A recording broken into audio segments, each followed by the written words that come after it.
3rd standard படிக்கும் ஒரு பையன் மிஸ்கிட்ட போயிட்டு ஒரு பேப்பரை நீட்டினான். உடனே அந்த மிஸ் அந்த பேப்பரை ஆர்வமாக படித்து பார்த்துட்டு பளிச்சுன்னு ஒரு அடி. அந்த பையனுக்கு அடியோடு நிற்கலைங்க, அடுத்து செம்ம திட்டு. படிக்கிறத விட்டுட்டு இதெல்லாம் ஒரு வேலையா, நல்லா படிக்கிற வேலையை பாரு, இன்னொரு வாட்டி இதை மாதிரிலாம் பண்ணுன அவ்வளோதான் அப்படின்னு திட்டிட்டு கிளம்பிட்டாங்க. எல்லாரும் அடித்த உடனே தூக்கத்துலேருந்து எந்திரிச்ச டாக்டர் அவர் கனவுல தான் அந்த சின்ன பையன் அடி வாங்கினான். சரிங்களா, இப்போ அவர் தன்னுடைய பழைய ஸ்கூலுக்கு போகணுங்க.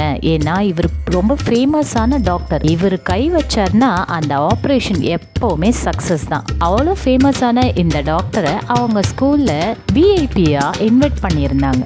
ஸோ தான் படித்த ஸ்கூலுக்கு போகணும் அப்படின்னும் போது பல மலரும் நினைவுகளோட கிளம்பினாரு நம்ம டாக்டர். இந்த ஸ்கூலோட ஆனுவல் டே ஃபங்க்ஷன் நல்லபடியாக போச்சு. டாக்டரை பேச கூப்பிட்டாங்க. டாக்டர் பேச ஆரம்பித்தார். அனைவருக்கும் வணக்கம்.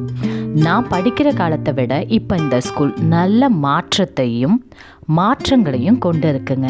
ஆனால் என்னதான் இருந்தாலும் எங்கள் மிஸ்ஸுங்கெல்லாம் அப்படியே இருக்கிறது எனக்கு ரொம்ப சந்தோஷமாக இருக்குது. இந்த ஸ்கூலில் ஸ்மார்ட் கிளாஸஸ், கம்ப்யூட்டர் ரூம்ஸ், அப்படி இப்படின்னு நிறைய கிளாஸஸ் எல்லாமே வந்திருக்கு, சந்தோஷமாக இருக்குது அப்படின்னு சொன்னார். உங்களுக்கெல்லாம் ஒரு குட்டி கதை சொல்கிறேங்க. ஒரு 3rd ஸ்டாண்டர்ட் படிக்கிற ஒரு பையன், ரொம்ப நல்ல பையங்க.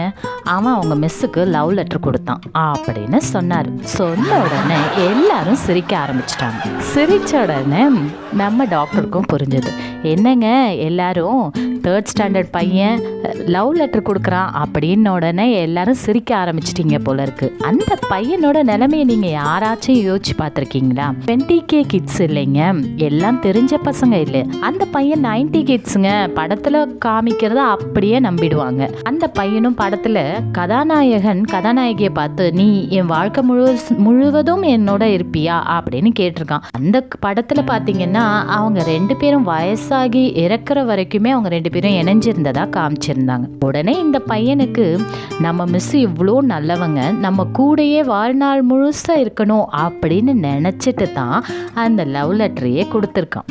அதனால அந்த பையன் நல்ல பையன் தாங்க.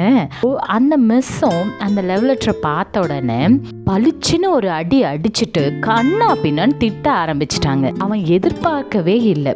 நீ படிக்கிறத விட்டுட்டு இது என்ன வேலை, இது இன்னொரு வாட்டி நீ படிக்கிறத விட்டுட்டு இந்த மாதிரிலாம் பண்ணுன அவ்வளவுதான் பார்த்துக்க அப்படின்னு சராமரியா திட்டிட்டு கிளம்பிட்டாங்க. அதுக்கப்புறமா அந்த பையன்கிட்ட சரியா பேசுறதே இல்லை. அந்த பையனும் சாரி கேட்க எவ்வளவோ முயற்சி பண்ணினான், பட் பேசவே இல்லைங்க. படிக்க ஆரம்பிச்சான். படிக்கும் பொழுதுதான் அந்த மிஸ் தன்னை பார்க்கறத கவனிச்சான். திருப்பி அவன் என்ன பண்ணான், திருப்பி படிக்க ஆரம்பித்தான். அவன் நல்ல மார்க் வாங்கணுன்னு அவங்க மிஸ் பார்த்து சிரித்ததையும் கவனித்தான். இப்படியே தாங்க படித்து நல்ல பெரிய ஆளாக ஆயிட்டான். இப்போ உங்கள் முன்னாடி சிறந்த டாக்டராக இருந்து பேசவும் செய்கிறான். அந்த மிஸ் வேறு யாரும் இல்லைங்க, இவங்க தான் அப்படின்னு ஒரு வயதான மிஸ் என்கிட்ட பேசாமலே என்னை படிக்க வச்ச மிஸ் இவங்க தான். அதே மாதிரி தாங்க வாழ்க்கையில் நடக்கிற எல்லா விஷயத்தையும் தப்பு ஐய அப்படின்லாம் பார்க்காதீங்க. அதோட பின்விளைவுகள் எப்படி மாற்றத்தை எப்படி கொண்டு வருதுன்னு மட்டும் பாருங்கள். அதனால் யாரையும் ரொம்ப ஹர்ட் பண்ணாதீங்க. யாருடைய முடிவுகளையும் யாருடைய செய்கையையும் ரொம்ப கிரிட்டிசைஸ் பண்ணாதீங்க. நன்றி, வணக்கம்.